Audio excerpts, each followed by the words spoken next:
నంద్యాల మండలం చాబోలు గ్రామ శివారులోని ఓ షాపులో ఆదివారం దొంగలు పడి కేవలం నగదు మాత్రమే దోచుకుని వస్తువులను తాకకుండా వదిలి వెళ్లిపోయారు. యజమాని వేణుగోపాల్ రెడ్డి తెలిపిన వివరాల మేరకు చాబోలు శివారులో Vighneshwara agriculture drone and services షాపును ఆదివారం యాదావిధిగా మూసి వెళ్లిపోయాడు. సోమవారం ఉదయం షాప్ తెరిచేందుకు రాగానే తాళాలు పగలగొట్టి ఉండడాన్ని గుర్తించాడు. ఆందోళన చెంది లోనికి వెళ్లి చూస్తే ఎక్కడి వస్తువులు అక్కడ పడి ఉన్నాయి. టేబుల్ మీద ఒక లెటర్ గుర్తించి దానిని చదివాడు. అందులో అన్నా మేము డబ్బు కోసమే వచ్చాము, డబ్బు తప్ప ఏమీ తీసుకోపోలేదు, యూ డోంట్ వరీ అని రాసి ఉంది.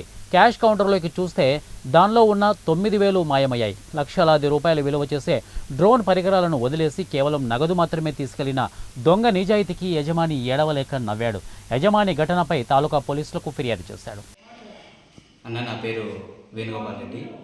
మేము ఇక్కడ నంద్యాలలో విఘ్నేశ్వర డ్రోన్స్లో పనిచేస్తున్నాము.